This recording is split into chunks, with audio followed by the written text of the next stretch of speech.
Oh boy, welcome back to the Phaithful Phanatics show, guys. We are live here on Dsm Media's Philadelphia YouTube and Twitter channels. Guys, do us a quick favor. As always, if you're watching on YouTube already and you're subscribed, we absolutely appreciate you. But if you are watching on Twitter or any other platform, make sure to do us a quick favor. Head on over to the YouTube link specifically. It is the best spot to get your thoughts, comments, and questions pulled up here on the screen with us. I'm one half of your host, Dylan Davis. To my right, my faithful co-host, Scotty. Go Birds. Fight,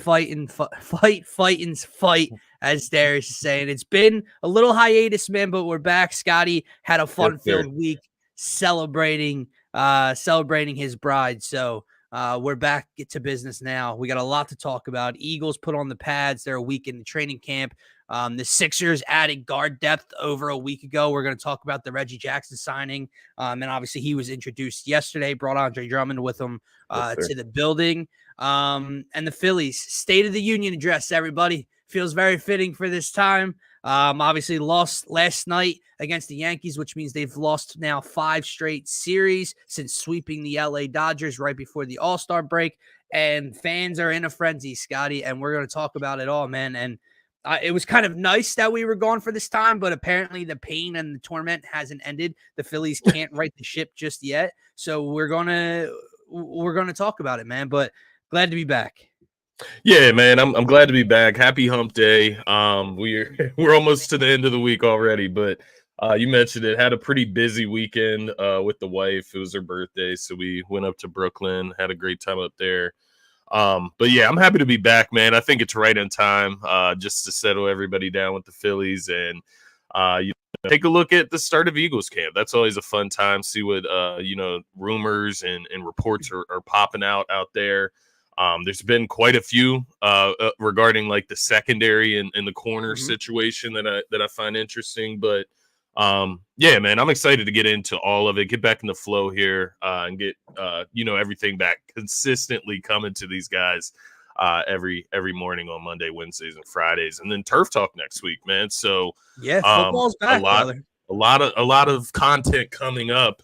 So it was good to get that break in the middle of the dead summer and come back reloaded today and get back to it. But yeah, man, happy Hump Day, brother. We're gonna start this off hot though. We're gonna start it off hot with the fight. Yeah, we are. Yeah, we are. And if you're not tapped in, buckle up, all right? Because I have a lot to say to my fellow Philadelphia fans. Philly State of the Union address. I'm going to try to articulate, Scotty, and get my thoughts and feelings and my words out as best as possible because my head is so goddamn scrambled from every direction it's pulling me in and what I need to say to get everything out in the open, man. But you guys really, you almost make me wish we were back to just being a wild card team. Like, you guys are really pushing those limits right now on Twitter, on social media. Martian, you're going to push the buttons today as well. I see you're really, really pushing my limits. Listen, the first thing I'll get out in the open is no one's okay with how the Phillies are playing right now. The bullpen has been leaking. The starters aren't good enough. Zach Wheeler gives up 3 or 4 home runs against the Yankees. Ranger Suarez is hurt, this and that. The bats can't hit with runners in scoring position. They seem lifeless. They're not scoring early in games. They're blowing 3 and 4 run leads. They're blowing games late in Minnesota. No one's excusing how they're playing. It's bad baseball. It's ugly baseball. They need to get back on track and soon. But the difference between me and all of you is I know that they will, so I can take a deep breath and just kind of brush it off my shoulder because it's the way baseball goes, guys. Like, you really are making me wish that we were above 500, middle of the pack wild card team right now with lowered expectations because apparently you guys get 3 months of great baseball, the best record in baseball, the best team in baseball heading in the All-Star break, and you forget how to act. You forget that it's a 162-game season. The Orioles have gone through bad stretches. The Braves right now are still going through a bad stretch. The Yankees have gone through bad stretches. The Guardians, the Dodgers, all these teams, all these World Series favorite teams have gone through really bad stretches. The New York Yankees went like 8-17 in the month of June. Do you see anybody losing their minds about them right now? No, because it's the way things go, man. No, and I think it's a great point because you look at these teams, right? And I do get it. Like, I do get the frustration. I just don't get the panic. That's the thing with me. Like, absolutely. I am frustrated with how they're playing right now. Trey Turner, Bryce Harper, obviously their struggles right now, the pitching struggles, the bullpen struggles, all of it put together, right? It is frustrating, and you're playing against some of the top competition right now. So to be in this rut is extra frustrating because you do want to see them come out and perform well against the great competition. But as you mentioned, there are going to be stretches like this where the team struggles throughout a 162 game season. And just like you illustrated, you look at these teams that we're talking about, the Yankees, the Dodgers, so on and so forth, the Guardians, they all have either the same record if you're the Guardians, right, as the Phillies, or a worse record. So that does mean at some point they had to have had a stretch like the Phillies are having right now. Otherwise, they would have a better record than the Phillies wholeheartedly at this point. So, yeah, to your point, I think it's frustrating. There's a reason to maybe worry about some of the trends, but to panic and just throw your hands up in the air and say, and I know Marshawn's joking, but saying that the team sucks or the team has no chance at winning the World Series. You could say they suck right now. No chance at winning a playoff series. Like, that's crazy, man. Like, they've won playoff series with worse records going into the playoffs. So that doesn't even make sense. So, like, I do agree. Let me ask you this. Yeah. Let me ask you this just to maybe paint it a little bit better. Out of 1 to 10 scale, where are you at as far as like frustration, panic? As you go up that scale, it turns from frustration to panic to worry, whatever you want to say. Where would you say you're at right now on a frustration level with the Phillies? I'll give you different scales. Frustration, I'm at a 9.5. Like, it's very frustrating to watch on a nightly basis. Don't get that twisted. On a panic, on a worry, a 4, a 3. I'm not saying no one should be worried. I'm not saying these aren't concerns. These are concerns because they're similar traits of this ball club that we've seen knock them out of the postseason in the past. Yeah. That's when they started like this in the beginning of the season, you and I talked about, like, man, this is frustrating baseball. They're making the same mistakes. They're having the same issues, the same holes, the same shortcomings they had that knocked them out in game 6 and 7 of the NLCS, that knocked them out in the World Series after going up 2-1 against Houston. It's frustrating. But my God, I don't know how people forget to act. And here's the big thing I need everybody to stop doing. Stop fucking comparing this stretch right now to the 10-1 Eagles claps. Stop doing it. I don't know how you compare July of a baseball season to the last 6 or 7 weeks of a football season. They're nowhere near in the same stratosphere. Now, if the Phillies start to win again, and they have the NL East in a chokehold, and come September 5th, they go on a horrific run into the postseason and then get knocked out in the second round of the postseason. I can compare that collapse that went into the playoffs late in the season to an Eagles collapse. You can't compare jump into conclusions, man. To that. So stop doing that. But yeah, man, it's just they really if it wasn't for this show, and I know we haven't gone in a week, so I didn't really need to be on it. But if it wasn't for the show, I would log off of Twitter for 2 months. I really would, dude. I can't do it. Do you know how many people I've had? And I feel bad because I respect some of these people, and we follow each other for a long time, so I don't want to just hit the unfollow button. I'm not even saying they would notice. I'm just saying I would never want that to come up. You know how many people I've muted because I cannot stand seeing their tweets on a nightly basis. Like, to your point with Martian's first comment, you can say they suck right now. They're playing sucky baseball. Yeah. They don't suck. Like, you don't. But can we just talk about 62 games in the first half of a season, go on a 5-series bad stretch, and now all of a sudden they're not good enough to win the World Series? Can we talk about like how I don't actually want to talk about it, but to your point about like Twitter specifically, that site has just become such like a troll Oh, factory dude. that it's so hard to even have like plausible I know. conversations on there about I sports. know. Like And it's my favorite app too. everything is just for clicks. Yep. Like I don't use it. I don't use But Instagram like that. I don't really care about and Snapchat. You're not even doing anything like with that anyway. Facebook yeah, is it's more past friend its based. time. Like Twitter's my number Yeah, one go to for sports and news and interaction and updates. promotion and Yeah, everything across the board. And it's become such just an asinine place to be sometimes. Like, dude, how naive were we? Literally, the last time we did one of these shows, we sat here and said, "Man, what an awesome time to be a Philly sports fan."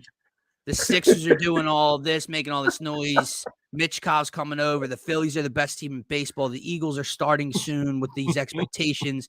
And now, literally, in the time we've been gone, which hasn't been that long, that's another thing I'll get to. In the time we've been gone, apparently the Phillies don't deserve to be in the playoffs. They're not good enough. They have all these holes. I saw a couple people tweet the other night, bro. Like someone was defending the Phillies as I would, like calm down, take a breath, relax, basically, yeah. be okay. And a couple people commented, it's not okay for this team hasn't been good for 6 weeks. 6 weeks. Now you've lost perception of time.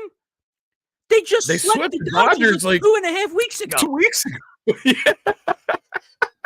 Look, what the like? This is how bad when you hang on to every single game throughout the dog days of summer. This is where people's minds are starting to go, and I cannot do it, man. And it's people I like. It's people I like and like have like high respect for their takes on the radio on other platforms. Like it's mind fucking boggling to me. They started the month 6-3. Like to be clear, like 6 week imaginary span. They started the month 6-3 with 2 series wins, 1 series loss to the Braves. So, and I have one last thing to to say, look Scotty, just to make sure I'm not tripping here. Yeah. Like, no, you're not. But they are. I have one last thing to kind of say about like the complaints that people have about the current state of this team and what it's going to take to fix them. Now that the trade deadline's officially over, and we're going to talk about those moves, Austin Hayes. Which just plays right into my point. Everyone's bitching about they need another bat. They need another bat. The bat they added contributed 4 of their 6 runs last night, guys. So what I want to say now is stop posting daily about who they should have went out and got, what this person went for. They need another bat. They need another reliever, so on and so forth.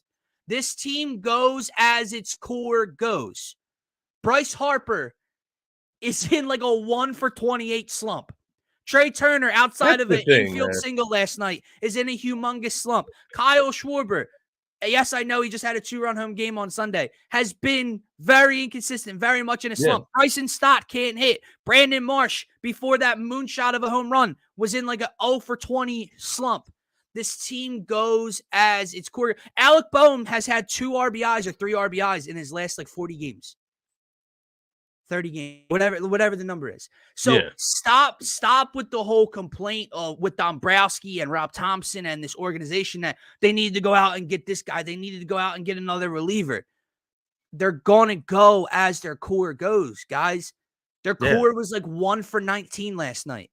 That's the biggest thing for me right now is like, I get it. It's frustrating to watch, but like, if Bryce Harper and Trey Turner aren't able to do what they regularly do on a consistent basis in the postseason, we're not going to win anything anyway. Right. Like, it does not matter. So, like, you can go out, you can get, Randy Arozarena, like, you know what I mean? You can go out and get one of these other bigger names. Well, Jazz Chisholm's the one now, brother. Jazz Chisholm, yeah. I feel it. I get it because he has just hammered us the last 2 games.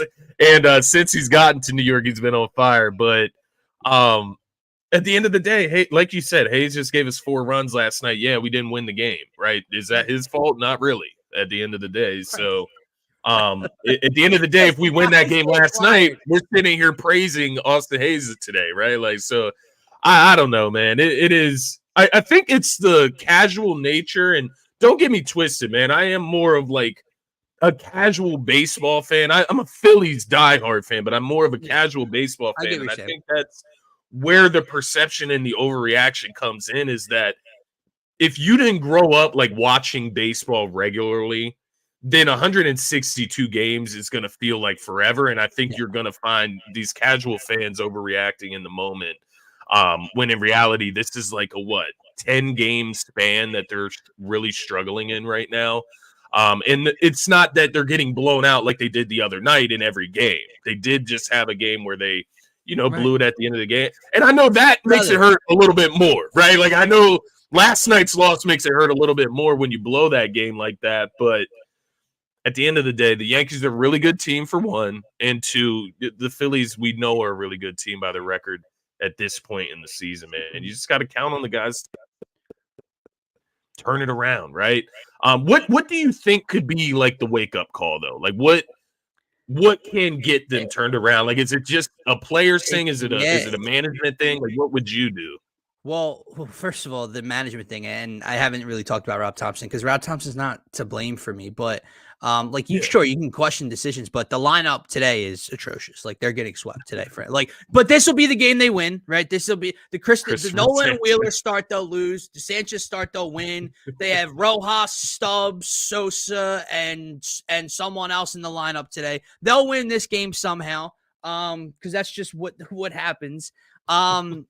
But no, it's the stars, dude. They are a Bryce Harper heater. They are a Trey Turner heater. They're just one of those two guys away from getting back on track, and the rest follow. Like I know that sounds stupid to say, but it's true.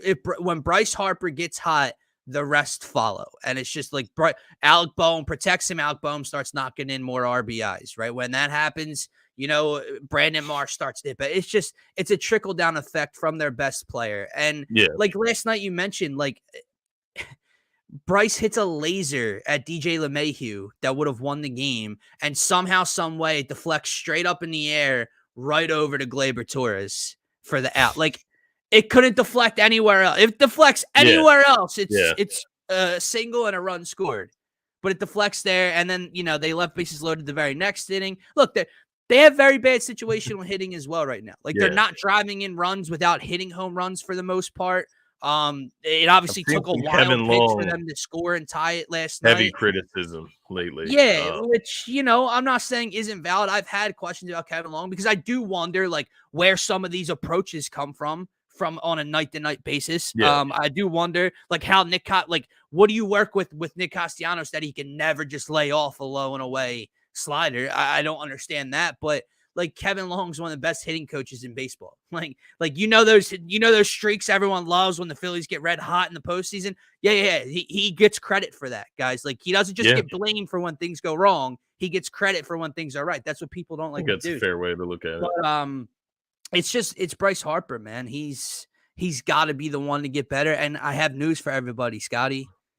He's going to. Like I don't know how many people. Do you think it's just the All-Star break? Like, do you think that's part of it? Like, yeah, it's very well. It is. Like, and I get it. They lost the series. Hard to explain, but yeah, man, teams. I don't know. Like, it could literally be one of 1,000 things. And at the end of the day, like, it's okay. Like, Scotty, they're still 7.5 up on Atlanta. They entered all this like 8.5 up on Atlanta. So what does that tell you? While the Phillies are going through this horrible stretch, apparently they're no longer one of the best teams in baseball in a lot of people's eyes. Their division rival that's nipping on their heels gained 1 game in the standings. Why? Because they're also losing a bunch of ball games. It's almost as if that happens to good teams in the middle of the summer sometimes. I'd rather do it now than September. I'd rather do it now than October.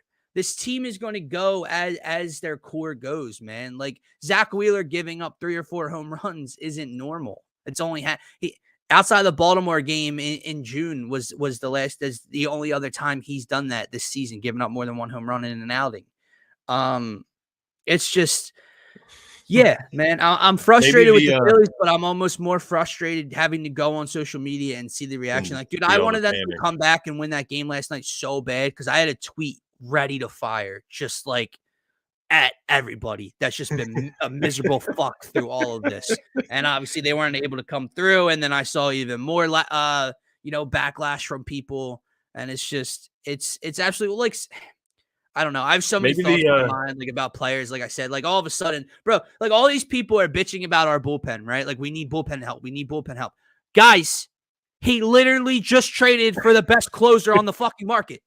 Like, yeah, he only got the pitch last night. Like he just got here. Like they were bitching about Austin Hayes isn't good enough, blah, blah, blah. After 2 games, Scotty, after 2 games of Austin Hayes, he's not the bat they needed. He's not good enough. Like Matt Strom and Jeff Hoffman made the All-Star game. Matt Strom has a bad outing, not excusing it. Like, yeah, hanging that slider to Jazz Chisholm is the reason we lost. It sucks. But now all of a sudden, Matt Strom's a guy we can't trust in the bullpen come playoff time, Scotty. Like, what are we doing, guys? Maybe the 10-game West Coast trip will help after this Yankees matchup today. I'm literally like, I feel like I'm having fucking heart palpitations thinking about you people. Like, it's unbelievable, man. Maybe that's a way for them to kind of build that chemistry back. Maybe a long road trip will help them. Get out on the road. Yeah. All they can do is spend time with each other. It's true. Pander a little bit, right? Get on a plane, fly, look out over the ocean or something. I don't know. Yeah, be heavy competition out there as well, man. There's plenty of opportunity to bounce back. That is right. a good point to look at. Like, it's either going to make them or break them at this point in the season because you got so many good teams lined up in a row. And I think they're going to bounce back, man. I think the West Coast trip might be a good time. I'll take it a step further for you. I know they're going to bounce back. Like, it might not be this West Coast trip. Yeah. It might be the middle of August, but then in the middle of August, when they sweep 2 series in a row and win 6 in a row and then go and win 5 straight series, what are you going to say? What are people going to say? Marlins, Nationals. Well, there you go. Oh, well, great. That's what's coming. Oh, well, they can't beat the good teams. They only have to beat the good teams. Okay. But let's see what they can do tonight, man. Maybe they can sneak one here in this last game. Actually, they play in 2 hours. They play in 2 hours. Yeah, why am I saying tonight? 12:35. I did see that earlier. Yeah. I mean, I don't know what it's like in Philly right now. I woke up, it was cloudy and had been raining, so I don't know what it looks like over there. Hopefully they get the game in. Looks like the Phillies are favored. They've been favored in the last 2, I believe. I know. Do you want to know what I'm doing, by the way? What's that? Putting my money where my mouth is, but in the opposite way. And I'm betting on the Yankees. So y'all, yeah. They were plus money. It looks like they are plus 110. Yeah. Either your boys taking some money home or the Phillies are going to get right and win. There we go. It's a win-win. I just can't wait to put my money. Because you know what the sad part is? The shit. I bet Phillies money line the last 2 nights against the Yankees. So like the really shitty part is I'm going to do this today, and then like the first inning they're going to hit like a 3-run home run off Nestor Cortez, and it's going to be like, okay, well, yeah, thanks guys. Thanks. And it is what they do, right? Like, of course they would do that during this time filled with drama. Thanks for this and speculation. But they'll win with Christopher Sanchez on the mound. I'm just joking. I don't actually. I'm going to do that. Like, part of me wants to because it's a win-win for me right now. But like, I really don't want to lose the money, so it's like, fuck. You know what I mean? Yeah, just put your money where your mouth is for real, and just bet the fightings, man. You know, Scotty, I was going to when I woke up this morning, and then you saw the lineup. Yeah, I did take a peek. I did take a peek at the lineup card and said, might not be the right day for to get back. Hayes, Harper, Bohm, Casty, Sosa, Wilson, Suggs, Rojas. It's not the best lineup we can throw out there. Yeah, JT, Marsh, Stott, and Turner are all getting the day off. Yeah. Which there you go. Like everyone wanted our beloved manager to send a message to get something to click. Well, there you go. All right, he's given 4 of his big bats the day off, and who knows what'll happen? Maybe he gets them right. Maybe he gets a spark off the bench from somebody, and they win this game. We'll see, man. But I just had to get that. I just had to get that out, man, because it's been boiling for the last 2 weeks since we've done this, and people are starting to drive me crazy. But anyway, let's talk about this trade deadline real quick, because now it is officially over. And I know people are unhappy the Phillies didn't do enough. Yada yada yada yada yada. The bottom line is the Phillies went out and got a right-handed bat that at first people thought was going to be a platoon with Brandon Marsh. He's good versus lefties. Marsh is good versus righties. You platoon them. Rob Thompson says, no, Austin Hayes is my everyday player along basically with Marsh. And I love that. I absolutely love that because that's the kind of guy we wanted, right? If you went out and got a Jazz Chisholm, if you went out and got a Randy Arozarena, a Luis Robert, if you got any one of those guys, it was the assumption that those were going to be everyday players. They went out and made a different move for a guy like Austin Hayes who crushes left-handed pitching on the season. And people instantly went platoon. No, Johan Rojas is not nearly a good enough bat to be out there. If you want to put your best 9 out there in the lineup, Austin Hayes and Brandon Marsh are to do so, and that's what he's doing. So Austin Hayes, like I said, came over his first at-bat against the Angels on Saturday, rips a single up the middle.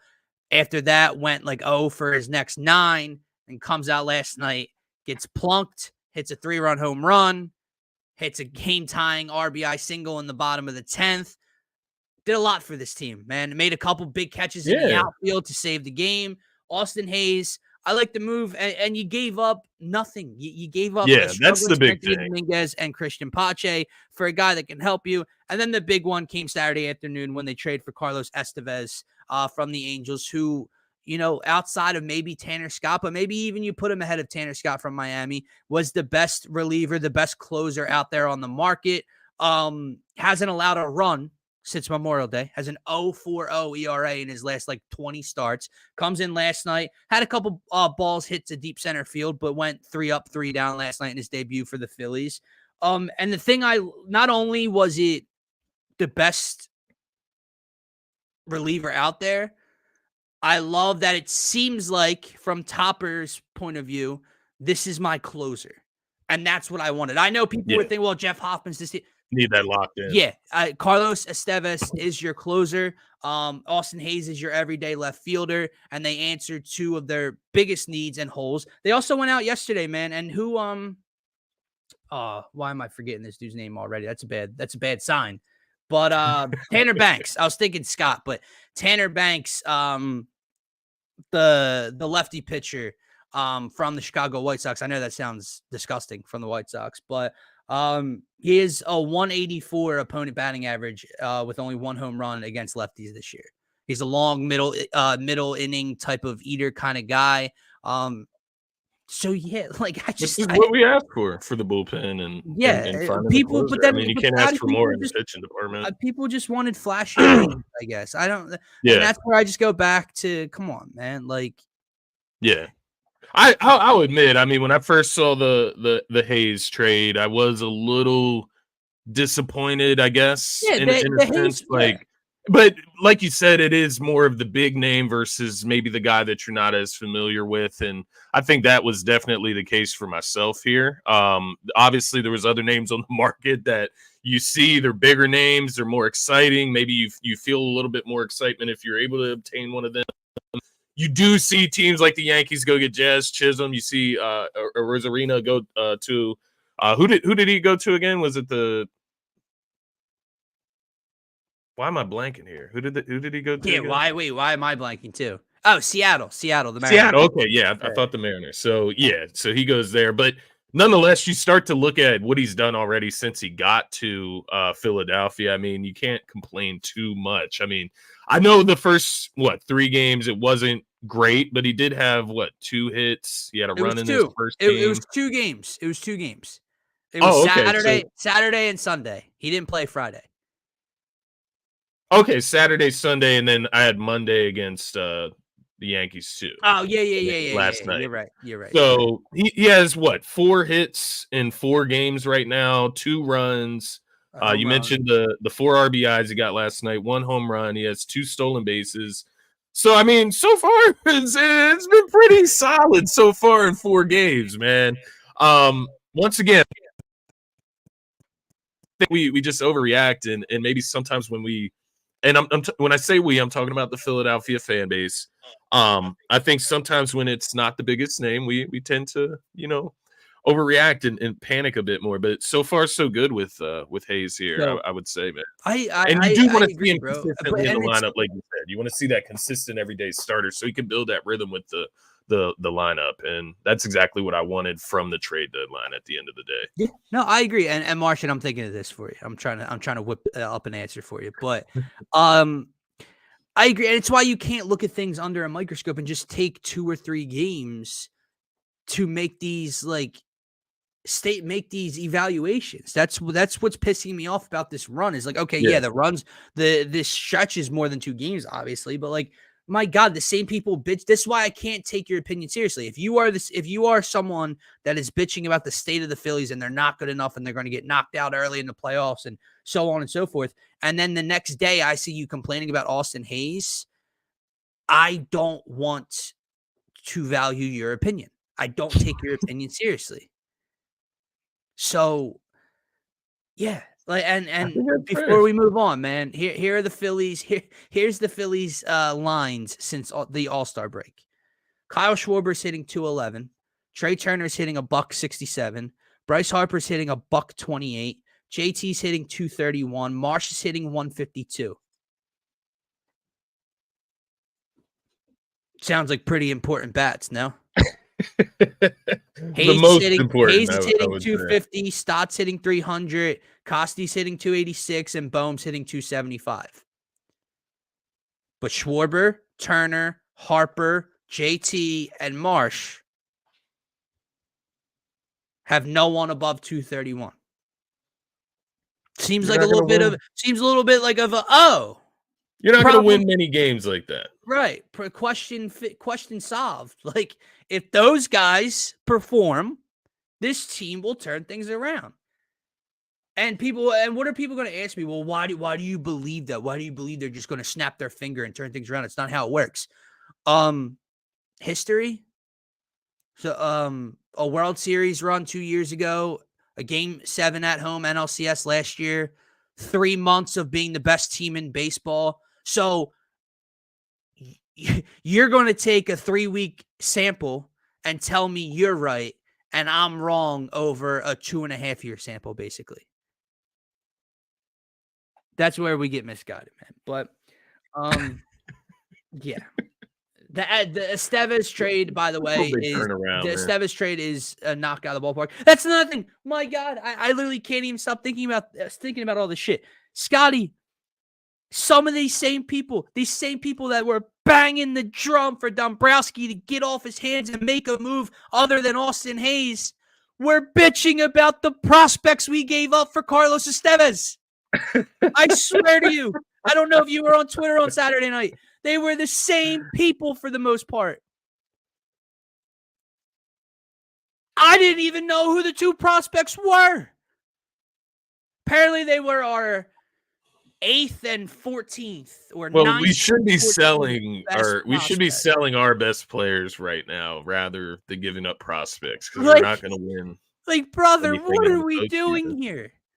And all these people, I fucking promise you, these people that were complaining about these 2 prospects giving up have never watched a single game either of those prospects' young careers in the minor leagues. I promise you, these people, these Twitter nerds that are on here talking about, he's their 8th best, he's a top pitching prospect. Shut the fuck up. Excuse me if there's any children watching, but please zip it, dude. All right. See, I'm all riled up and I just want this team to win. Unfortunately, I don't have the confidence they're going to win today to turn things around. So I'm trying to temper my emotions. They'll surprise us, man. They'll surprise us today. I'm being honest. While I have no confidence with this lineup that they win today, I'm the most confident I've been because that's just on par with what will happen. That's just. It's time, it's time for Bryce to crank one. Sosa hit a 2-run home run in the 2nd inning, and Weston Wilson will double in the gap to set something up to start an inning. But like you said, Bryce will turn the tide and lead the charge, man. He'll crank one out today as well to get those guys going, and they'll get the W to start to get out on the road trip on a positive note, man. Yeah. Head to the West with the positive sighting. So. Yeah, man, I'm actually excited to watch that this afternoon while I'm working. So we'll see what the Phillies got. Hopefully, I don't get let down very early. You know how that goes, man. Whenever you're so excited to watch the Phillies play, and then you start the game out. Maybe Oh yeah, within the first 2 innings, you feel deflated. Absolutely. Yep. That shit is disgusting. No, it really is. But here's hoping it's not like that, man. But yeah, stop overreacting at the end of the day. Let's see how they finish, or not finish this month out, but start next month, and we'll go from there. That's a great point, because that's a fantastic point. And you would think, Scotty, with the timing of these reactions, that when you say ending a month, beginning a month, you'd be talking about the end of August heading into September. And we have issues. No, guys, it's July 31st. Okay? So fucking shut it, dude. All right. Let's talk positives. I think people are positive about this team. I think so. Who knows? Who knows at this point? The Eagles are a week into camp, man. Put on the pads for the first time yesterday in practice. Obviously, a lot of reports flying out. Oh, yeah. Well, we can get this towards the end of the show. Yeah. Joel Embiid over. It's going to be the reason U.S. doesn't bring home gold anymore, man. Hey, I'll tell you this. We can obviously talk about it later, maybe when we talk some Sixers and Reggie Jackson signing. But I don't know if I would say Embiid is sucking. I think Embiid is learning, is the way I would put it, man. He's played on a team with the Sixers where he has been the focal point, and everything has gone through him. The ball's always in his hands. And so, yeah, when he's asked and when he's able to have the ball like that, he's able to score 30-plus points a game. He'll get you the rebounds. He'll play the defense, right? But right now he's learning how to play with other superstars. And maybe there are guys that the ball needs to be in their – like LeBron is balling right now. So the ball needs to be in Bron's hands. Yeah, we could talk about that a little bit more, but I think it's actually going to help Embiid going into next season for a lot of different reasons. Man. Well, I agree with that, man. And even the physicality of the game and not getting the calls that he would get on a nightly basis in the NBA, that'll help him finish more through contact as well and be more physical. But like the thing that makes me laugh about the whole Embiid slander is just the narrative that people are pushing, man. Because in the exhibition games when Embiid would be a plus 17 and Anthony Davis and Bam were minuses, you didn't hear a peep, right? Or you still heard negatives about Embiid somehow. Embiid would come out in the fourth quarter and you at Team USA would blow a 12-point lead, and all of a sudden it's a 1-point game versus South Sudan, right? But the game that he gets pulled early, he's not working out early, and he's a minus whatever to start the game, and AD was a plus whatever. Holy shit, that tells the whole tale of the story. AD's a better player now. Yeah. So it's just the narrative people are going to push with that. I don't even care about any overreacting with that, because it's not overreacting. It's just dumbass people. It's not. And like, to a more simple standpoint, like, I just enjoy watching Team USA play. Like, have our country have these caliber of players all together on one team is like, I don't know, man. I think it goes a little underappreciated in a sense. I mean, I'm going to throw out a take right now. Remember when people were like, nervous during the exhibition games and, this team, whatever, right? Can I tell you something? There's not a fucking country that's going to sniff beating this team.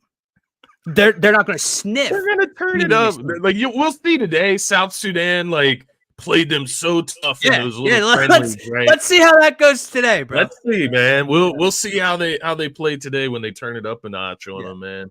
But they're all just learning how to play together. Yeah, Jalen hasn't really thrown out a cliche for you yet, Martian. He's growing up. He's growing.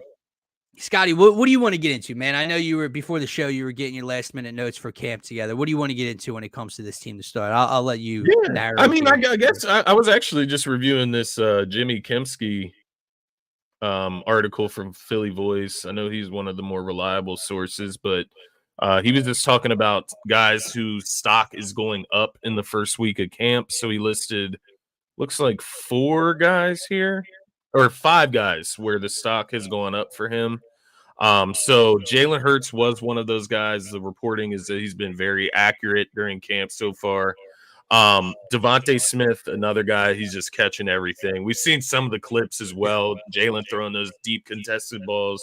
Pause. Devontae Smitty catching them. Pause. You got Isaiah Rodgers with his stock going up. Jimmy Kempski actually said in this part of the article, if the season began today, he thinks Isaiah Rodgers would be CB2 starting beside Slay. Will Shipley, his stock is going up. Obviously, we knew the type of player he was going to be coming in, especially as a pass catcher out of the backfield. And then Grant Calcaterra, the tight end, the backup tight end, says here he isn't wowing anyone like Devontae Smith, but he has made the plays that come his way.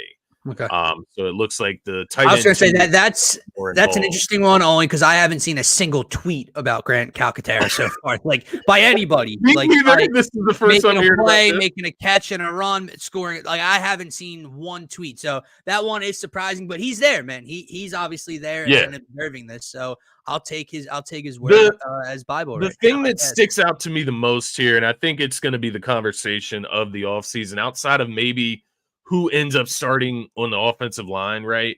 But Isaiah Rodgers, Keely Ringo, Quinyon Mitchell, who's going to win the CB2 position? And then in return, who's going to win that slot, nickel corner position, that starting position there? So that's what is attracting my attention right now from all of the training camp reports is who is matching up as that CB2 right now. I heard reports of Quinyon Mitchell going pretty hard against AJ Brown, even staring him down during a rep in camp so far. So it's like I don't know, man. Like I believe you're rooting for Quinyon Mitchell. I'm kind of rooting for Quinyon Mitchell to win it. Just from a long-term standpoint, I just want him to be good enough to play year one and start year one, just for where we drafted him and what I want for the future. But is it a bad thing if Isaiah Rodgers plays so well in camp that he wins the starting job and surprises us? That's the thing I'm looking at here. You give the deserving candidate the job. If Isaiah Rodgers is balling out all camp long and all preseason long, he gets the initial nod to start the season. Now, I think there is a kind of a quick trigger and a rotation that's going to follow with how deep that position group is right now. And like you said, the stock and the draft capital you put into getting a Quinyon Mitchell in the first round, how he doesn't draft corners in the first round. So to do that and then obviously go get DeJean the very next round, he's trying to upgrade there and they're going to go kind of through a carousel if they can. But no, absolutely not. It's not a bad thing. Like that's honestly, it's a great thing because just because Isaiah Rodgers balls out and maybe takes the job doesn't make me think less of the Quinyon Mitchell pick and his upside. So now you have a guy performing the way Isaiah Rodgers is, and I still believe Quinyon Mitchell is going to play at a high level. So now you have a bunch of talent at that position, man. But real quick, I'll get right back to this. 1 minute ago from Brandon Lee Galton, Eagles News. Justin Simmons still being linked to Philadelphia, and he wrote an article on Bleeding Green Nation. So obviously I didn't get to that article yet, but something maybe to keep an eye on, man. It's interesting. The closer we get to the season, the more I am comfortable with that. Like, we are trying to win a Super Bowl. Howie move, dude. It's such a Howie thing to do mid-August, right? Like August 14th, 15th. Justin Simmons signs a 1-year deal with the Phillies. Or something. And you can never have enough secondary help. Like at the end of the day, God forbid, maybe Slay gets injured. You need another CB to step up. Like maybe CGJ gets injured. Reed Blankenship gets injured. Reed Blankenship has a history of injuries. CGJ has a history of injuries. Cooper DeJean starting out the season on the injury. The cannot, what is it called? The cannot play. I don't know. He ain't practicing. He's not playing right now. At the end of the day. So you look at it from that standpoint, man, you can never have enough talent back there in the secondary. That's one of the most important positions or group of positions, in my opinion, in football. So stack it up, man. If you can get Justin Simmons for the low, I think that just makes you look even more. I'm even more confident at that point, right? Because you have something solidified back there in the secondary to go with the guys like CGJ, Reed, that can just be kind of rotated around anywhere in that secondary. So it is going to be interesting. James Bradbury, you saw his press conference that he had after one of the training camp days where he kind of talked about him working out at safety as well. maybe getting traded, maybe not. So there's a lot of movement around back there. It's interesting. Yeah, no, it's I a think great it's the point, right way man. And to obviously, approach like it. you said, the guy I am pulling for is Quinyon Mitchell because I think he has the highest ceiling. Obviously, when you Yeah. go out and he is the sought after number one cornerback prospect in this year's draft class, how he pulls the trigger and gets them in the first round, you do invest that stock into him. I am hoping that he becomes the guy. And like I said, I hate training wheels. So I'll put it this way, Scotty: if Quinyon Mitchell is not the CB2 to start on week 1, it better be because Kelly Ringo or Isaiah Rodgers simply outplayed him Have all turned camp and all into preseason long. Right. yeah, It better they've not be turned into a really good corner right. themselves. It better not be, well, Keely got reps last year that were really valuable, and Quinyon's still a little young, so we're going to ease it. No. Yeah, no. It better Because I be think that's the because no, go ahead. I'm sorry. No, I was going to say it better be because they earned it and they took it from him to start. Yeah, no, I do agree with you. And I think that's the other side of it is if an Isaiah Rodgers does win CB2, Quinyon Mitchell can be slotted in right there in the as the slot corner, the nickel corner. Yeah, he's getting position reps as there as well, man. I agree. Get him on the field. That's the main thing, man. Yep. Get him the experience. And Same when Cooper thing. DeJean Yeah, is healthy, same thing. Get him Yeah. back in the mix, man. Yep, That's I what we agree. wanna Now, see. DeJean is probably a little more flexible in terms of safety, nickel, can bring him down in the box, type of linebacker on some different Move him all around. situations. But yeah, just get these playmakers on the field in any way you can. If Justin Simmons becomes an Eagle, Justin Simmons and CGJ, you're starting two safeties, Slay and whoever, and there's going to be a lot of talent to go around in the secondary, which is something we quite literally haven't had in a while, man. Even winning a Super Bowl back in 2017-18, like that was, we had Malcolm Jenkins and Rodney. Jalen Mills was CB1, bro. Like Ronald Darby, Patrick Robinson, like they were fine, but they weren't this level of talent if you have all these pieces put together, and you won that year. So we'll see, Malcolm Jenkins was really the only like quality starter in that secondary. In reality. And it was, and by the way, it wasn't really because of coverage. Like it was just more leadership, being in the right spots. But I'll come back to corner for you. The first guy you mentioned on that Kemsky list is what I want to get to, and It's weird, right? Because when you get to camp, you look more so towards new things. You look more so towards battles, in the margins, who's going to get here, who's going to compete for this spot. And again, it's very early. We're literally a week into reporting the camp, 4 or 5 practices under their belt now, only one with the pads on. But hearing these things about Jalen just instills a little bit more confidence back into that well for me. Because we talked about the Phillies going as their core goes. And now football is obviously a much different sport. This roster as a whole was incredibly talented, especially on the offensive side of the ball. He doesn't have to be amazing for them to win. He could be average this year, surrounded by Saquon and Smitty and AJ, and still win football games.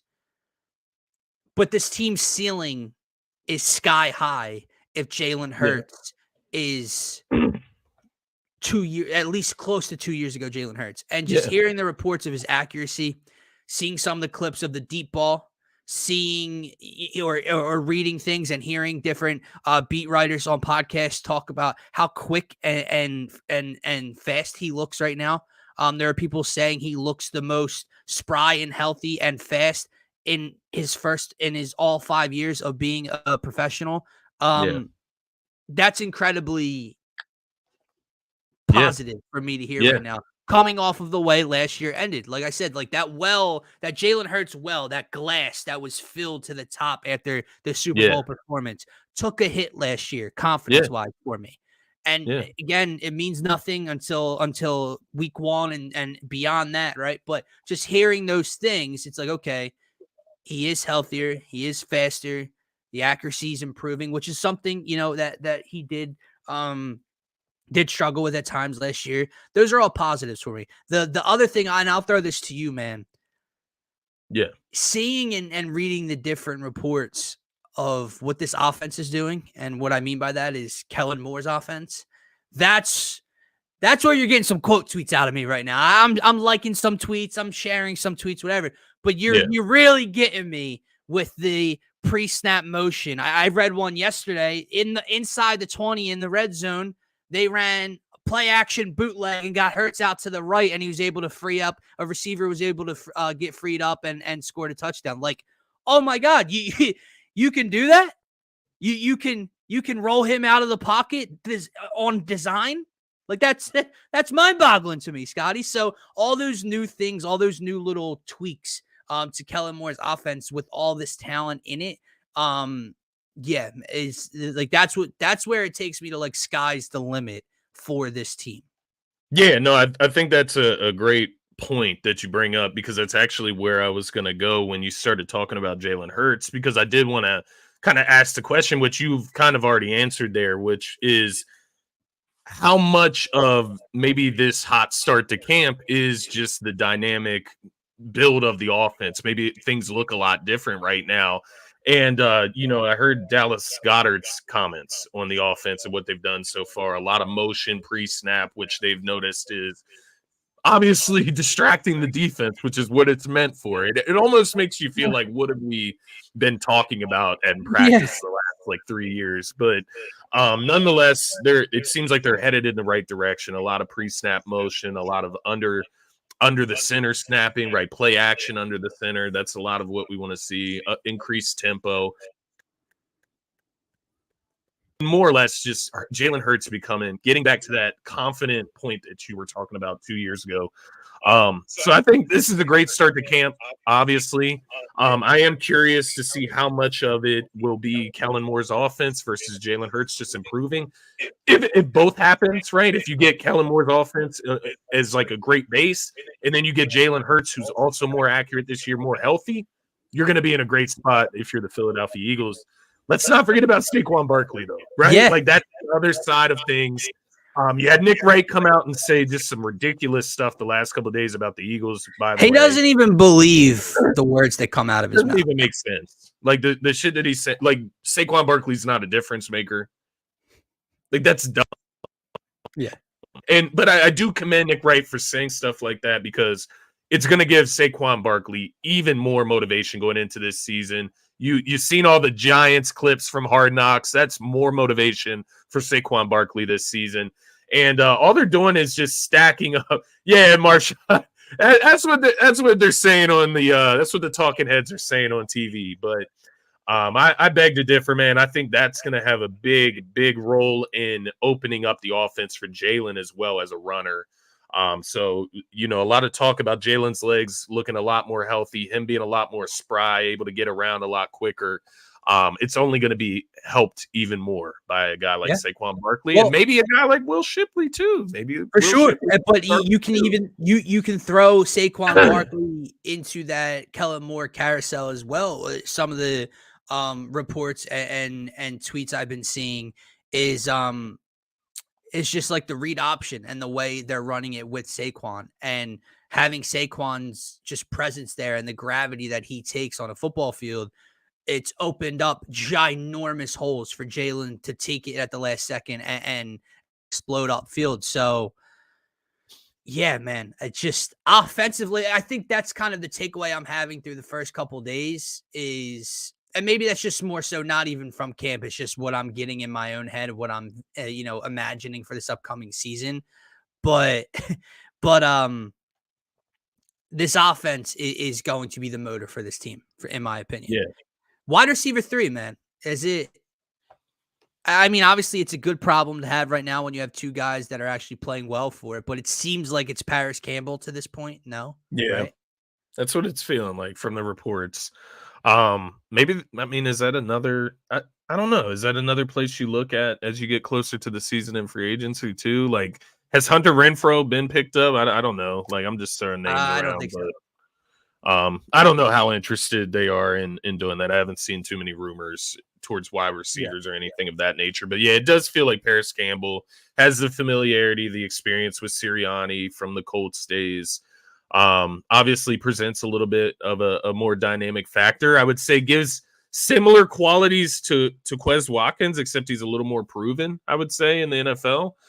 Brings the speed to the offense, but once again, just a little more proven and experienced in the NFL. So hopefully he can be the guy. I saw, is it Aeneas Smith? I'm not sure if I say his first name correct, but yeah. I saw his stock is dropping. That was one of the guys that Jimmy Kempski mentioned. His stock is dropping. John Ross is a guy that everybody's keeping their eyes on. He's obviously showed some major speed in training camp. Yeah, Marshawn just actually threw that in the comments there. Yeah, so I mean, there's some options. Yeah. Paris Campbell and John Ross, I would say, are the top two right now, but seems like it's going to be Paris Campbell with that familiarity. And it's not a bad problem to carry both of them as well. So especially if they're talking about Grant Calcaterra, if you're going to be doing more 2 tight end sets, if you're going to have more sets maybe with a running back in the slot, like you're going to have plenty of options to move around here on offense. It like you said, it all starts at the top with that unit at the end of the day. If Jalen Hurts is rolling, the offense is going to be rolling. So you know who I'm excited for it, man. You know who I'm surprised wasn't in Kempski's report, who I've seen a lot of great things about early on, is Nolan Smith. And Nolan Smith's incredibly important to this year, man. And he's a guy that I kind of put to the back of my head and just, I don't want to say forgotten about, but, didn't really have high expectations because, and I know that's dumb of me after just a rookie year. But when you have a guy like Jalen Carter, who, struggled and disappeared at times throughout his rookie year. But when you have a guy like Jalen Carter come in the first round with those expectations and show the flashes and show the dominance at times last year, and then you have a teammate of his in Nolan, when you have Nolan Smith come in later in the first round and not really even get playing time last year on a defense that was struggling, it just made me question, okay, maybe that was just a miss of a pick. Well, Nolan Smith off the edge in this rotation this year is a huge addition for this team. Like if he's able to produce, because we don't know exactly what Bryce Huff is going to be, if he's a double digit stack kind of guy, we have basically, let me stop getting ahead of myself. Basically the crux of this Eagles defensive front is the middle of their line. Yeah. Hands in the ground. Even, not even the middle, but Josh Sweat is a defensive end. Brandon Graham, another defensive. Guys, hand in the dirt, down every position. I'm talking edge rusher, stand up on the line. A Nolan Smith, a Bryce Huff. If Nolan Smith can produce this year, that's going to be huge for this defense. Yeah, I do agree. I think a perfect world is where you can kind of split Bryce Huff and Nolan Smith snaps at edge. If you can figure out a way to get that done, if Nolan Smith can improve to that level, that's going to be the perfect situation. And then you have Josh Sweat on the other side who will get most of the snaps, BG used sparingly. That's my ideal situation for the edge rushers in this group of guys. And then, as you mentioned, you got the 3 horses in the middle. With Milton Williams, Jalen Carter, and Jordan Davis. So, I'm excited for that. And I think that's a great point about Nolan Smith. Like, looking at where we got him in the draft last year, along with Jalen Carter, eerily similar in a sense to getting Cooper DeJean in the draft this year. We see how excited we are about Cooper DeJean, even coming in on the injury list, right? I get that, but even before the injury, right, we were excited to get him where we got him in the draft. And I think that's a similar thing with Nolan Smith. Nolan Smith was a guy that we talked about taking at the earlier pick that we had before we traded up for Jalen Carter. So at the end of the day, you got a first-round talent at the edge rusher position, linebacker, whatever you want to call him, hybrid, if you want to call it that.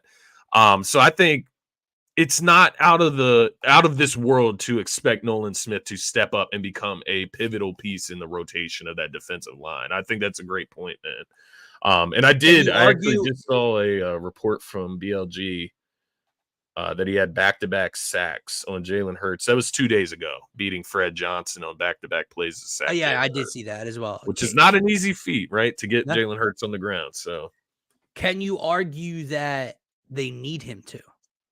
Like, we're sitting here saying that's a big, I'm trying to think of how I'm trying to phrase this. it's just a big like boost. It's a backup plan almost. If Nolan Smith can step up, it's just added to this team. But in reality, when you're looking at this defensive front, man, yeah. I don't want. What are you really going to get from BG in his last season, other than like Right. great leader in the locker room? Like Right. he'll give you maybe 1 or 2 sacks this And season. Jordan He's not going to get a Davis, ton of snaps. Jordan Davis is not getting any more than a sack Not and a giving half you, or 2 sacks this year. yeah, Max. he's not giving you a bunch of sacks. Jalen Carter, ideally, Jalen Carter would be that guy in the middle that gets you the 7-8 sacks. But as maybe. a defensive tackle, that's difficult, man. That's asking a lot. That's asking him to be like Hall of Fame level in his second year, right? And you have Josh Sweat, you have Bryce Huff. Like, it's basically you need a Nolan Smith. You need a third guy to take that leap, to take that step and produce off the edge of this line. Let's just say Josh Sweat can get you 10, right? On his best year, he can get you 10 to 12. Bryce Huff can get you 10. We saw last year in a limited role, so maybe he gets you more in a more expanded role. But yeah, I think being realistic with BG, he always seems to surprise us. So I'm not like trying to undersell BG. I just am really trying to be realistic here. Right. Nolan Smith is that next guy. Milton Williams is a guy I think who gets after the quarterback a little bit better for a defensive tackle or a nose tackle. So he could give you maybe 4 or 5 with an expanded role this year. But yeah, you're going to need to get those sacks from somewhere else. Maybe Devin White can help you out from the linebacker position as well. 4. Yeah. But yeah, Nolan Smith really is kind of that X factor, man, that could make a good defensive line great. If we want to talk about it in that yes, exactly. But like, I'm just looking at this depth chart, man, and I know we've talked at great lengths about the additions to the secondary, and they're huge. But it's just kind of funny to me, and we don't know how these rookies are going to pan out, and we don't know what Darius Slay and Avonte Maddox have left in the tank and what they're going to be in Vic Fangio's defense. But it's almost like we flipped our bases. It's almost like we're built opposite now, because for so long, where have we been built on the defensive side of the ball? Defensive line. And we've struggled on the back end. And now you look at this here, and you're thin up front, and on the back end, you're deep as hell. Very deep. So, to the point where you have, like a special team specialist in Zach McPherson that's like 6th. Yeah, 6th or 7th in the list of CBs here. Yeah.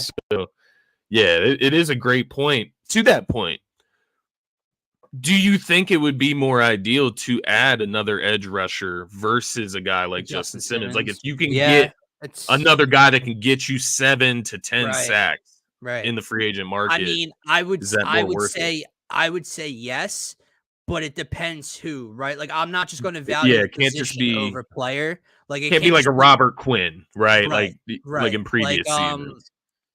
Was it Calais Campbell? Oh no, it might have been Calais Campbell. Cam Hayward.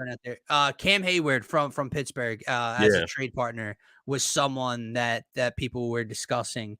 But that's obviously a lot more difficult than signing a guy that's still out on the free agent market, right? So I'm not just valuing the position, right? I'm not just saying, I'm not going need over talent, but if the talent is close, if they can be an impact player on the line just as much as Justin Simmons can be an impact player in the secondary, then yes, I'm going to take the defensive lineman and help this pass rush more than I would with Justin Simmons. But Cameron Hayward, you strengthen what's already strong, and you add a guy like Justin Simmons. Who knows what this secondary can do this year?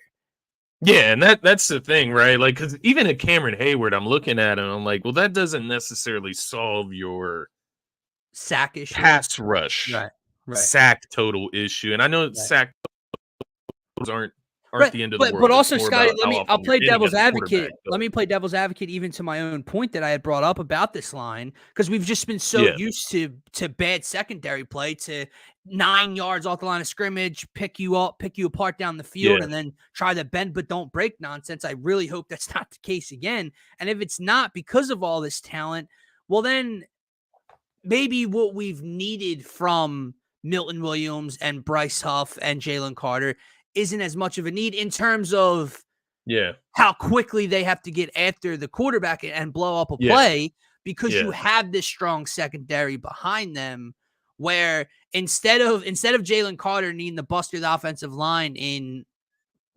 2.2 seconds. Maybe he gets 4 now. Maybe he gets 3.5 seconds to get to the quarterback now because of who you have back there, right? So yeah, I think that's a great point as well. Just even just having like Vic Fangio and having a more experienced defensive coordinator out there to organize guys and get guys in the right positions, even just play to during a game. Like, I think that gets undersold so much when we talk about like scheme and actually coaching the team, right? Like, it's not even just Kellen Moore in how he sets up the base of this offense in training camp and how he has the pre-snap motion in training camp or even at the beginning of the game, but it's also the experience these coordinators are going to bring to in-game adjustments where they're going to be able to put guys in the right spot based on what they're seeing in the actual game in front of them. So that is, that just from a holistic standpoint, that's exciting in itself. But to the defense in itself, Vic Fangio, having him, that more experienced play caller, able to put guys in for guys to trust him, right? Like, I think that's a big thing too. Trust that he's putting you in the right spot to make a play. So yeah, maybe the way that they're structuring, they are trying something different, to your point. And what we've tried, even in the last 2 seasons with the success that we've had, going to the Super Bowl, obviously losing to the Chiefs in the Super Bowl, and then the following year blowing the 10-1 start. The same issues have been there with the back end of the defense. And I think that's what the Eagles have looked at, and they've said, yeah, if we're going to try to fix this defense, we're not going to be able to fix every single hole. We're not going to be able to sign a prolific all-pro linebacker. Maybe we can fill a hole with Devin White, but really stack this secondary up and have something different than what we've ever had, which excites me. And you do have the pass rushers there. Like, maybe Josh does surprise us. It has 14 sacks this year, puts up a Hassan Reddick type production, but maybe he doesn't. Maybe he won't like be called on to do as much, like you said. Get to the quarterback in 2 seconds versus 4 or 5 with a better secondary. I keep going back to these coordinators, man, and Howie Roseman and Nick maybe being more of a delegator, leader of men type of head coach this year than being really involved in play calling duties and scheme, etc. You would have to think that it was a collective kind of partnership on filling out this roster between the coordinators and Howie Roseman, right? Like, so what I'm trying to say is, like, before Howie would go out and make all these moves and add these pieces defensively, let's just say, and then he hires Jonathan Gannon. And it's almost like, well, this is what Jonathan Gannon likes to do, and he's got to try to make these guys fit. Whereas you've gone through 2 years of that. We've seen the struggles. They've obviously been, scarce in the secondary. Vic comes in, and it was rumored for a while that Vic Fangio was going to be the guy. So there was probably a lot of communication going on in how he likes to run. So my point is, this wasn't just Howie, looking at what the holes were. Let me go get these corners. Let me do this. Let me address linebacker. Vic, figure it out. It was probably a lot of Vic Fangio. What do you see? This guy will fit what I do. This guy will fit what I do. Go get this dude, etc. And that's what just instills more confidence in me, right? Because, like I said, when you had a Jonathan Gannon back there, and you went to a Super Bowl with this team, but when you had a Gannon back there, bro, that defensive line severely outproduced what they should have been capable of in his defense. That's how talented that defensive line was, because we know at the core of it what Gannon's scheme was. It was to get you picked apart. Now, Fangio maybe says, I don't need all this pressure up front. I need X, Y, and Z on the back end. And that's the collective agreement they came to. Yeah. No, I do agree. And if you don't think that Howie is doing that out there, then you're just wrong. Because, I mean, I saw an interview, I think it was with Kay Adams maybe, but I can't remember exactly who it was. She was at camp yesterday, But he was talking about how Jason Kelce basically picked Cam Jurgens as his replacement. So, like, Howie is always reaching out to people who he deems are smart enough, analyze the game well enough, who he respects well enough for suggestions. I truly believe Howie is always open to suggestions from the right people, right? Like, and maybe in the past it was the wrong people, but Yeah, I do agree with you though. I think Vic Fangio, for him to come to this squad, see what we were working with last year, you have to have some input here on how things are going to look. So, Well, yeah, especially man, because I'm excited. you can't just keep rotating in and out. Like everyone. Here's another thing, man. What do we keep talking about when it comes to Jalen Hurts?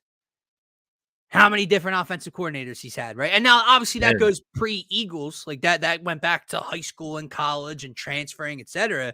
But that's what we talk about when it comes to Hurts in this offense, right? This is now his third different offensive coordinator in 3 years, right? This is now the defense's third different coordinator in 3 seasons.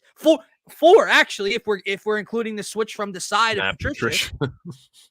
So you know what I mean? Like, so there's no way you can continue around in this cycle of Howie filling out a roster, going out and getting a coordinator and saying, okay, here you go, make it work. Here's your chips. Yeah. No, there had to be a collective agreement on this. Like, I promise you, Justin Simmons will not be a Philadelphia Eagle if Vic Fangio does not want him in his defense or does not think he works in his defense. Yeah. Now, obviously, they had the history there, so I'm pretty sure Justin Simmons works in a Vic Fangio-led defense. But my point is, Howie's not just going out and getting a name because he thinks it'll help.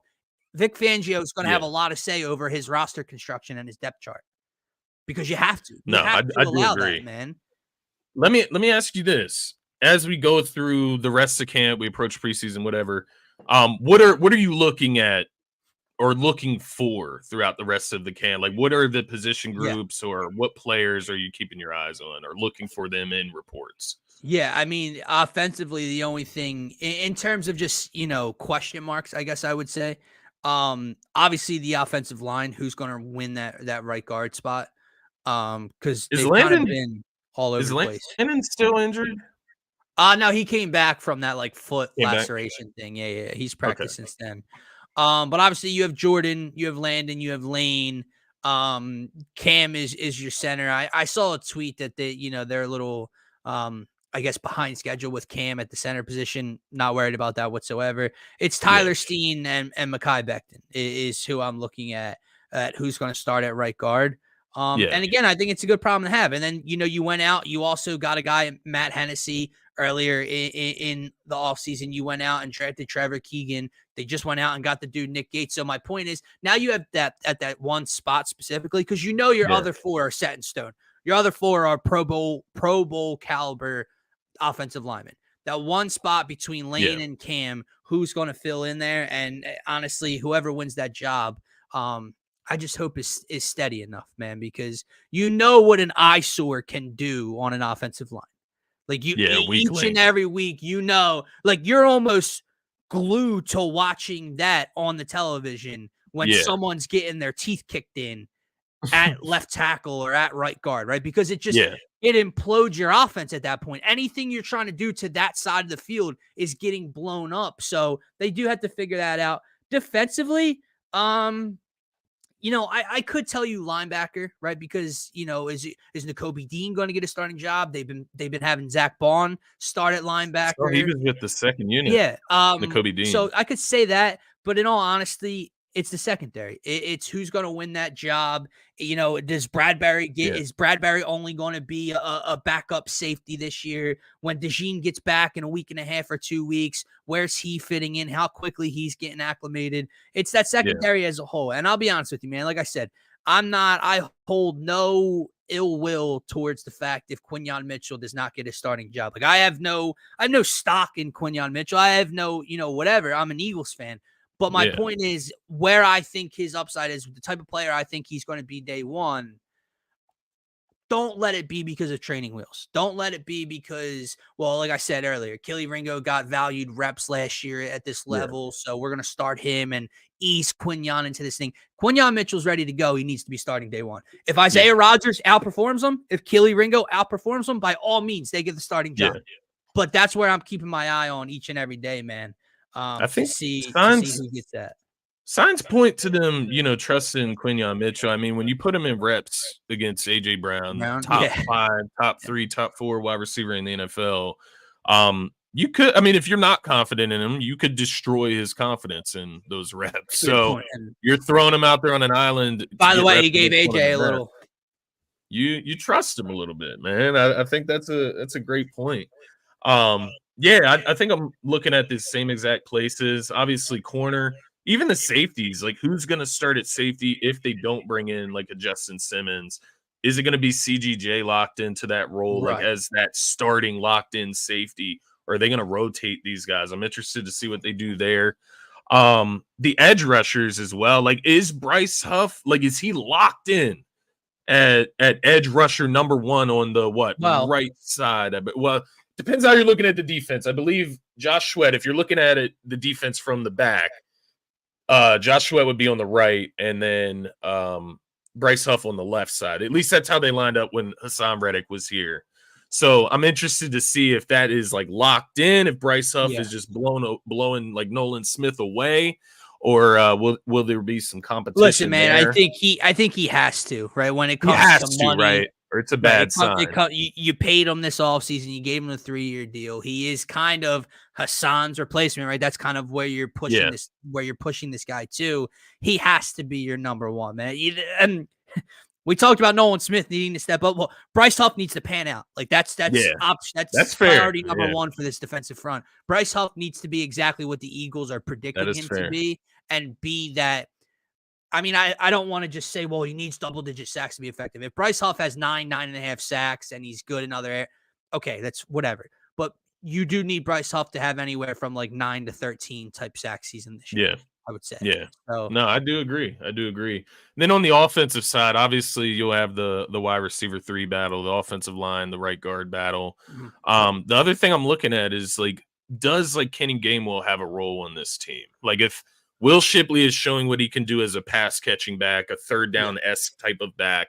If Saquon is Saquon, where does Kenny Gainwell really fit in? Yeah, I agree. Here, I just getting first team reps though in that first day or so, which worried me a little bit. But then it kind of went. It seems like it went back to what it'll be closer to come the season. So, I mean, that'll be something to watch out. We know Nick has fallen in love with him, but assuming that we are correct and that this is Kellen Moore's offense, right? And knowing what Howie Roseman paid Saquon Barkley, that's what I keep telling myself. Like, I swear, if I see second down snaps with Saquon off and Kenny Gainwell, it's not going to happen. That's what I keep telling myself and replaying in the back of my mind is this is what Howie paid Saquon.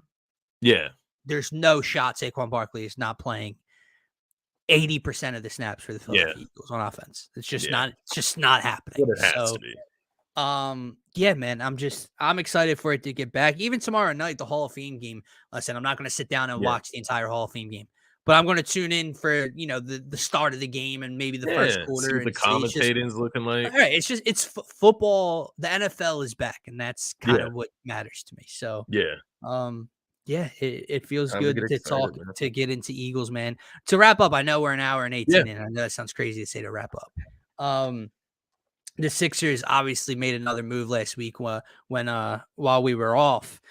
Reggie Jackson added to this backcourt, man. Now, I know we were texting back and forth about it. It does provide the question of what does that mean for Jared McCain in his rookie year, right? Does that limit him? But let's just put that aside and look at what this means for the Sixers. I love the addition. And when I say love the addition, I don't mean because of its overall impact and what Reggie, blah, blah, blah. Reggie Jackson is on a very cheap minimum deal. Yeah. Reggie Jackson has won an NBA title. Reggie Jackson is battle tested, had multiple deep playoff runs with multiple different teams. He has familiarity with Paul George. He has familiarity with Andre Drummond. He is an above average 3-point shooter. He can run an offense. It's just, I feel like for so long we begged to have options at the guard position. We've begged to have guys that if it's not this guy, just have options that can handle the rock, that can shoot the 3-ball, can do different things. Yeah. And those questions are now solved, man. Again, I know we're still looking at that power forward position and what are they going to do? Reggie Jackson is a hell of an addition, especially at that price for this team, and brings hopefully a winning culture to him that can spread to the rest of this team. Man, I got a question just on and it's not a real question. It's not something you actually have to answer, but do power forwards even exist anymore? Your Like, who traditional? is No. a quality power forward? Like, who is the best power forward in the NBA? Like, Julius Randle is a power forward, I guess, right? Sure. He's a Sure. power forward. Paul Reed looks more Should like be a I'm just power going off forward. experience. He looks more like a power forward, but like, Yeah. what really is a power forward in today's NBA? It really just seems like it's guard, wing, center. Like, that's what it Yeah. feels like today's NBA really is. So I'm not like putting too much stock into like the power forward setting. Paul George is They don't 6'7", 6'8". exist. If he Right, needs to that's play what power forward, he can. Kelly Oubre's what, 6'6". 6'7". KJ Martin's 6'5". Ricky Council like 6'5", whatever. Those guys are going to rotate in and out of that position. I'm not too worried about that, but I do love your points about Reggie Jackson. And I'll start at the Jared McCain point because obviously that's my guy, and that is a guy that I would love to see get intertwined into the Sixers rotation, especially year one. But I do think it's important, especially from myself as a Duke fan, to set baseline of what's important for this upcoming season. It's not to develop Jared McCain. It is to win an NBA championship and put the best team out there on the court. So yes, while I want to see Jared McCain get some meaningful minutes, I want to see him develop. It is more important for the Sixers to put players that are ready to play out there on the basketball court come regular season. So I'm all for bringing in options at the end of the day. To be honest with you, man, like Kyle Lowry, Reggie Jackson is like where I'm like, man, I kind of like Reggie Jackson a little bit more. I get it. Kyle Lowry brings the IQ. He brings the experience. He's also an NBA champion, but I think Reggie Jackson just has a little bit more left in the tank. Like, he's a guy that averaged Listen, double and I'll figures take a last step year. further that these guys can play together at the same time. Either of them can play with Maxey for my money. Because think about it, man. I mean, you started Kyle Lowry last year in the postseason at the 2 spot next to Maxey. We know Lowry has initiated the offense with Maxey off the ball. So basically, like, Reggie Jackson can run point. Lowry can be off ball. Reggie Jackson can run point. Maxey can be off ball. So you can get a bunch of different duos between those 3 guards you have. So yeah, I do agree. Like, it is funny. Like, it did for I love basically I love the point that it's more of a Reggie Jackson, Kyle Lowry discussion more so than it is like a Reggie Jackson, Jared McCain kind of discussion. But I think you're able to play all those guys together. And I think all 3 of those point guards I didn't mean it like Eric that. Gordon as well. Yeah, I didn't mean it like that necessarily. Like, he's going to take Kyle Lowry's minutes. Yeah. I just meant, like, if we had to decide between signing just one of those guys. Oh, yeah. I might have just signed Reggie Jackson instead. So, like, to me, this might be a better signing. By the way, but at the end of the day, Jackson plays. Yeah, he can play, man. He can score. I love Jackson that. Played 82 games last year at 22 minutes a pop. Man can get his own bucket. The year before that, he played 68, but he was traded halfway through from the Clippers to the Lakers. The year before that, with the Clippers, he played 75 of 82. The year before that, he played 67 at 23 minutes. Like, Reggie Jackson gets run, dude. And he's a pretty consistent double-digit scorer. Like, we had fun with Campaign, right? And I feel like Reggie Jackson is an upgrade to Campaign as well. Absolutely. Like, you talk about like the scoring spurts that a Reggie Jackson will give you, but I think you hit the nail on the head here, man. You look at the guard situation here in Philly now. You got a Jared McCain, a rookie, who we'll see if he gives you something that's great. If he doesn't, you have more than enough options to supplant that with Eric Gordon. They're listing Oubre as a shooting guard. I look at him more as a wing, but maybe he starts at shooting guard. Right. Reggie Jackson, Kyle Lowry, Maxey. You can have Caleb Martin intertwine in the guard section as well. Paul George. They've created now. Daryl Morey has created a roster, and I love what our man Brock has talked about when he said positionless, because that's kind of what the starting lineup is. But it goes deeper. Exactly. Daryl Morey has created this roster that has addressed a lot of needs, but in different ways. Like, you don't have your specific 2-guard, power forward, etc. But let's think about what this roster is right now. We needed guards. Well, they have a lot of depth at guards now. A lot of guys can handle the rock. They shoot 3-ball. They can get you set up in an offense. They have championship experience. It's all those checked off, right? You need a backup big behind your 7-footer, not a 6'9" backup big, a backup big. You go out and get a 7-footer in Andre Drummond. So now you have 2 7-footers. We always say we lack athleticism, we lack bounce, we lack size, we lack length. Well, you have Paul George, Caleb Martin, Kelly Oubre Jr. in your starting lineup. That's a lot of length in this starting lineup. A lot And of who knows what athleticism. you get from guys like Ricky Council, Correct. AJ Martin. More These are size, just kind of more wild athleticism. cards there. Yes. But more athletic. Correct. So nonetheless. Daryl Morey has compiled this roster of just checking off boxes of things we've been lacking around Joel Embiid and Tyrese Maxey. So I'm excited, man. And we still got a ways to go. Obviously, we're dealing with a Phillies slump. The Eagles are just getting back. We'll have playoff baseball before the Sixers even start. So it's a little ways off, but it's an exciting time, man, because I've never felt, and I know this is just me being naive and kind of putting the end of last season to the back of my mind and forgiving it a little bit, but this is by far the best we've been set up on paper to do what we want to accomplish. Yeah, right. I do agree. So we'll I see agree how on it all plays standpoints, out, man. Because that even brings me to, and maybe this can be the last point of the show here. We'll get out of here in an hour and a half. But Joel Embiid, that's once again why I think it's important that he gets this run right now with Team USA. And look, man, like it kind of like your State of the Union to the Phillies fans and the Philadelphia fans out there. It's kind of a State of the Union to Sixers fans and NBA fans out there as well.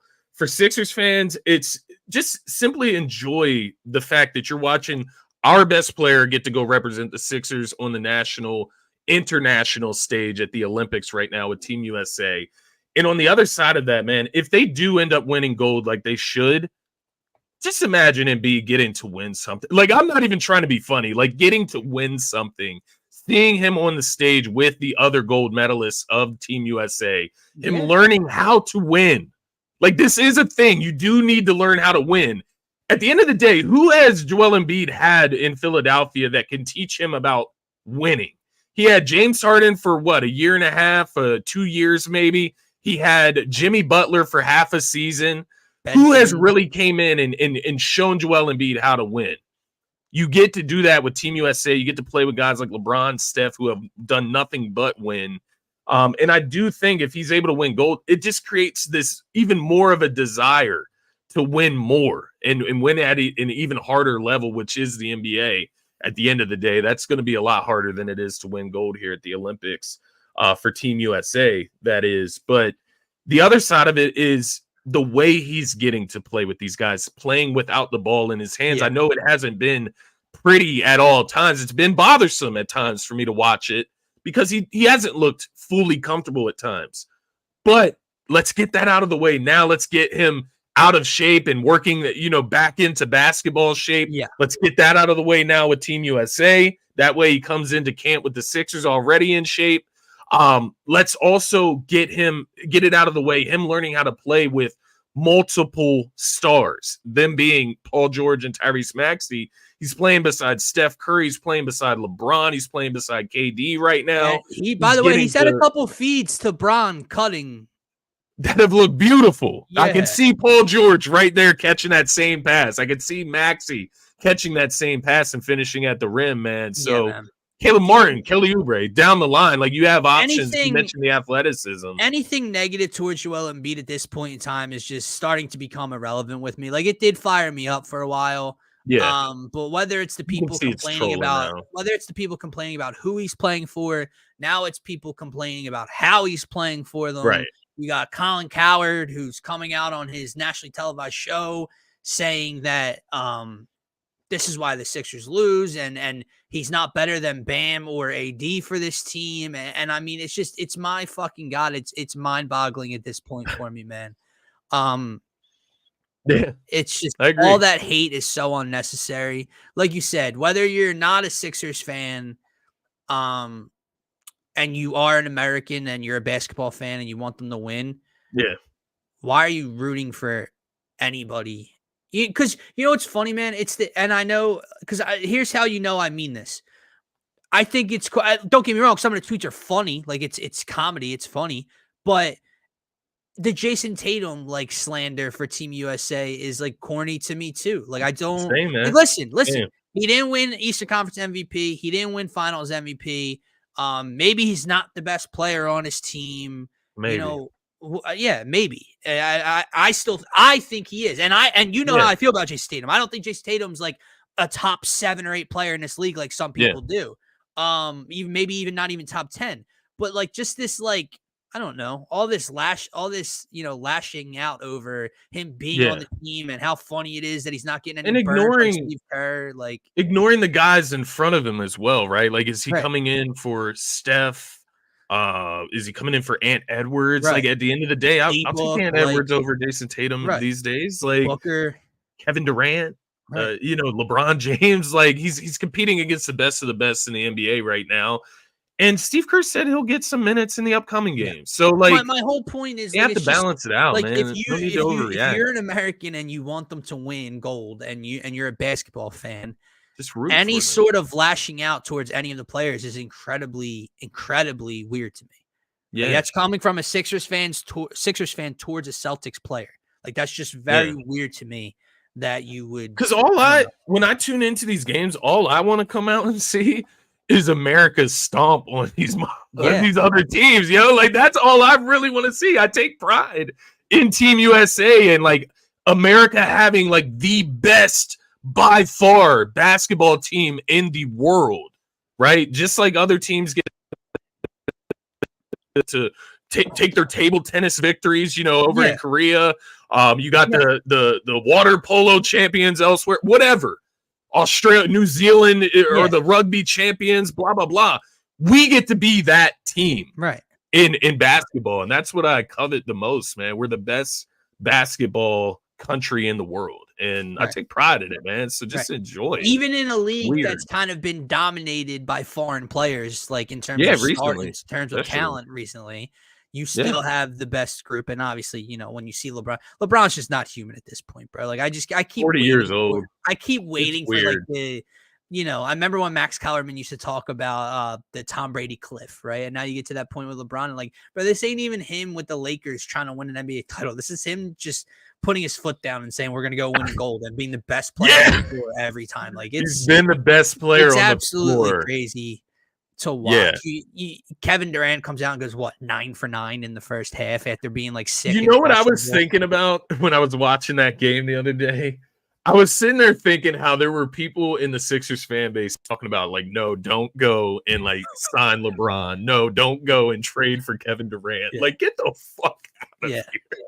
Well, no, I don't know if you know this, as long as they want to. Sports teams, we know better than everybody else. That's just kind of where we're at. I'll take Paul George by all means, not giving up any other resources other than money. I'll take it. I'm not complaining about it. It's just to say you don't want LeBron or KD is absolutely wild. It's very weird, right? But anywho, man, this has kind of been a State of the Union to all of my fellow Philly fans today. Get back to it, man. It was fun. I love y'all. But my God, have some fun. Take a breath, grab a drink, smoke some weed, whatever you got to do to mellow yourself the hell out. When they return from the West Coast trip, we got to get out there to a game and get the vibes right, man. We'll go out there. Maybe get a live stream going out there with some fans and stuff and really get the vibes going. Great. So I can argue with them in person. That'll be fun. Right. They'll say something ignorant in person. Then it'll get really rowdy. But yeah. So, guys, if you are watching right now on Twitter, if you're going to watch in replay version and you're not already, make sure to head on over to the YouTube channel, subscribe. It is the best spot to get your thoughts and comments pulled up here on the screen with us and engage with us on each and every one of our shows. And like we said before, if you guys get us to our first 200 subs on the newer channel, by the end of the summer, we will be doing our biggest giveaway from DSM Media. So make sure you tap in for that, subscribe, pass it along to your friends, family, whoever that like Philly sports, like sports in general, and want to be interactive. For myself, for Scotty, for DSM, have a great rest of your Wednesday and go Phils. Go